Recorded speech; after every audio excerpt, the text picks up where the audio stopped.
Մի րոպե։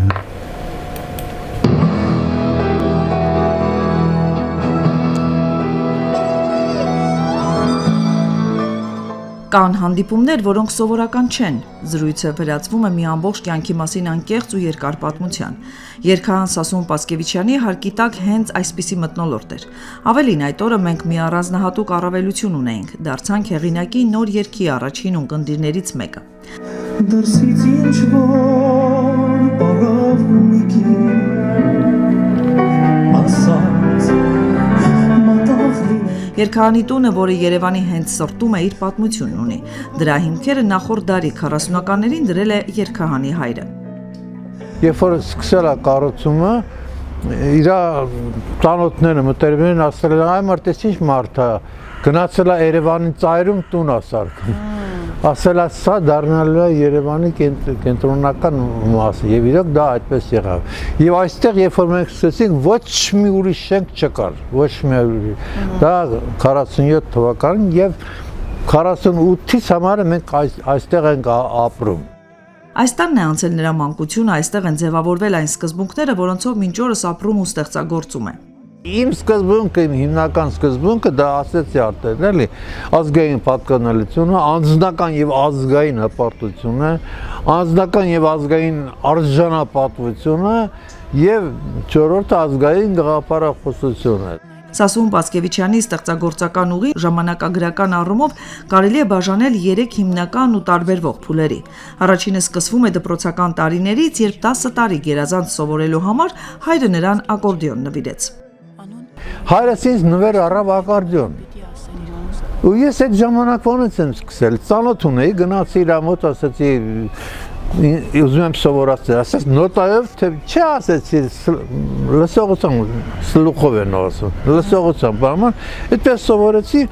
եւ չգիտեմ թե ինչու իմ մոտ ցանկություն կար ինչ-որ մի բան ստեղծել, էլի, եւ 58 թվականին ստեղծվեց իմ առաջին ստեղծագործությունը մայրիկիս, որը մինչև այժմ չի կատարվել, այդ ոնց որ ասած սրբոջան պես մնում էր։ 1974 թվականին Հայաստանի ռադիոյի եւ հեռուստատեսության ստուդիայում ձայնագրվում է նրա առաջին ստեղծագործությունը՝ «Դու հեռացար» երգը Բելլա Դարփինյանի կատարմամբ։ Դու հեռացար, քեզ մոռանալ չի լինի, քո սիրտը թող երբեք վշտով չլինի, եթե կյանքում գետ մեկ անգամ վշտանաս, վիշտը թովի նման թեթև թող լինի։ Սկզբնական շրջանում ես հիմնականում ես էի այդ բարերի հեղինակը եւ իմ առաջին ստեղծագործությունը, որը եղել է, ուրիշի դա Ստիլա Կապուտիկյանի «Կարոտի պահին», արի, քեզ վերջին անգամ։ Միայն արի անդած գնաս նորից միայն Այդ տարիների երգահանի երաժշտական մտածողությունը հիմնովին փոխում է Պարույր Սևակի պոեզիան։ Պարույր Սևակի, երբ որ ստեղծագործությունը ուսումնասիրեցի, դա փոխեց իմ երաժշտական մտածողության կիսով չափ, 90 աստիճանով փոխեց, էլի։ Պասկևիչյանի ստեղծագործական ուղու երկրորդ փուլը բեկումնային էր ու լի կարոտով։ 1980 թվականին երգահանը մեկնում է Ամերիկայի Միացյալ Նահանգներ, որտեղ անցկացնում է 24 տարի։ Ու թեև արտերկրում տարբեր հաջողություններ ուներ, սակայն օտարության մեջ մուսան լռում էր։ Այդ ողջ ընթացքում նա ընդամենը 2 երգ գրեց։ Պատճառը հայրենիքի անդադար կանչն էր, որը նրան հանգիստ չէր տալիս։ Այսօրվա պես հիշում եմ, էլի, երբ որ ինքնատիրից իջա, իմ առաջին նախադասությունն էր, որ ես հետ եմ գնալու։ Եվ դա շատ ամբողջ ժամանակ հավատացեք իրոք, երբ այդ բոլոր 24 տարվա ընթացքում Չի եղել մի օր, որ ես երազում Հայաստանը չտեսնեմ։ Ազիլմանացնի բուրող, էլ չեմ կարող ինձ այրեցեք, բայց Հաճախ էր կարճատև այցերով հայրենիք գալիս ու ամեն անգամ հեռանալիս համոզվում մարդու ու հողի միջև խորը անտեսանելի կապ կա։ Փորձեք, եթե կարող եք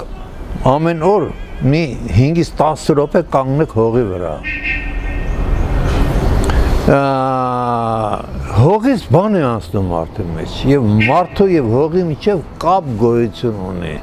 Երրորդ փուլը սկսվում է 2004 թվականին, երբ վերադառնում է Հայաստան։ Հայրենի հողն ու օդը նոր շունչ են տալիս նրան, 30 նոր երգ է ծնվում։ Այսօր էլ երգահանը շարունակում է ապրել արվեստով։ Ցավով է նկատում, թե երբեմն ինչ երաժշտություն է սպառում հասարակությունը։ Կարծում է, որ այդ հարցում մեղքի իր բաժինն ունի նաև մտավորականությունը։ Ասա անգերդ ով է, ասեմ դու ով ես։ Չէ՞։ Հիմա դրա մյուս տեսակ ասում եմ, ասա թե քո ժողովուրդը ազգը ինչ երգ է երգում եւ ինչ երգ է լսում, ես ասեմ թե ինչ ժողովուրդ է։ Իմ նպատակը մարդուն կատարելագործելն է։ Ուստի արվեստը հատկապես նաեւ երգը մարդուն պետք է կատարելագործի։ Հեղինակի արխիվում շուրջ 50 չձայնագրված երգ կա։ Որոնցից 14 երգ Պարուրի Սևակ, 7 երգ Եղիշե Չարեց, 5 երգ Համոսահյան,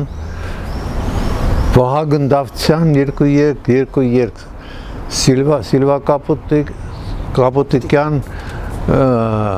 նույնիսկ երգ ունեմ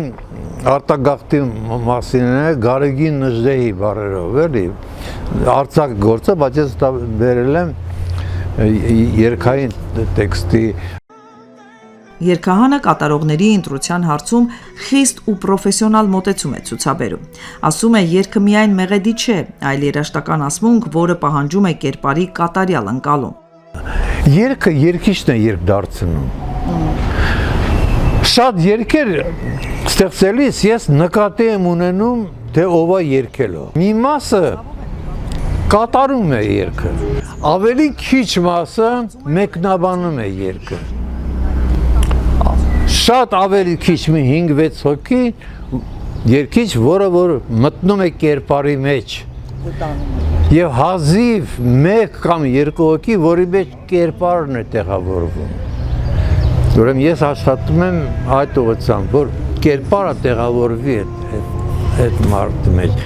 Հեռանալուց առաջ մեկ անգամ եւս լսում ենք նոր ստեղծագործությունը։ Հույս հայտնում, որ այն շուտով կգտնի իր արժանի կատարողին ու պայմանավորվում հաջորդ անգամ հանդիպել արդեն երգի պրեմիերային։ Մայրս ասաց ես եմ ես, քեզ փորձելու համար եկա։ Արմինե Գևորգյան, Տիգրան Մաթևոսյան, Ռադիոլուր։ Սիրով, մեծ սիրով, միշտ պատրաստ եմ։